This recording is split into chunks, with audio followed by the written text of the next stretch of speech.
पांचवा है कभी कभी दोनों तरीके सही होते हैं। इसे हम एग्जाम्पल से समझेंगे। गाय का दूध, द काउज मिल्क, और दूसरा है the milk of the cow.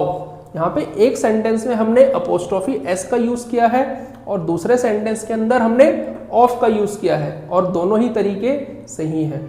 अगला एग्जाम्पल देखेंगे। राम का दोस्त, राम्स फ्रेंड, और दूसरा है द फ्रेंड ऑफ राम। यहाँ पे एक सेंटेंस में हमने अपोस्ट्रोफी एस का यूज किया है और दूसरे सेंटेंस के अंदर हमने ऑफ का यूज किया है, और यह भी दोनों तरीके सही हैं। अगला एग्जाम्पल देखेंगे। विद्यार्थियों के नाम, द स्टूडेंट्स नेम्स, और दूसरा है the names of the students. इसमें हमने एक सेंटेंस के अंदर अपोस्ट्रोफी एस का यूज किया है और दूसरे सेंटेंस के अंदर हमने ऑफ का यूज किया है, और यह भी दोनों तरीके सही हैं। सिक्स्थ अब हम देखेंगे। टाइम समय, डिस्टेंस दूरी, वेट वजन में अपोस्ट्रोफी एस लगता है। इसे भी हम एग्जाम्पल से समझेंगे। एक दिन का काम, अ डेज वर्क। यहाँ पे डेज के साथ हमने क्या प्रयोग किया है? अपोस्ट्रोफी एस का। अगला एग्जाम्पल देखेंगे।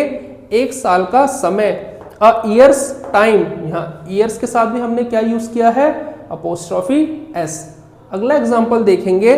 3 पाउंड वजन, 3 पाउंड्स अपोस्ट्रोफी एस वेट। यहाँ पाउंड्स के साथ हमने अपोस्ट्रोफी का यूज किया है। सातवां है पर्सोनिफिकेशन। जब निर्जीव को जीव जैसा माने ऑब्जेक्ट्स के साथ अपोस्ट्रोफी एस या अपोस्ट्रोफी लगता है। इसे हम एग्जाम्पल से समझेंगे। प्रकृति की सुंदरता, नेचर्स ब्यूटी। यहाँ नेचर एक पर्सोनिफिकेशन है, इसलिए हमने उसके साथ अपोस्ट्रोफी एस का प्रयोग किया। अगला एग्जाम्पल है भारत के वीर, इंडियाज हीरोज। यहाँ इंडिया भी एक पर्सोनिफिकेशन है, इसलिए हमने उसके साथ अपोस्ट्रोफी एस का प्रयोग किया। अगला एग्जाम्पल देखेंगे। सूर्य की किरणें, द सन्स रेज। यहाँ सन क्या है? एक पर्सोनिफिकेशन, इसलिए हमने उसके साथ अपोस्ट्रोफी एस का प्रयोग किया।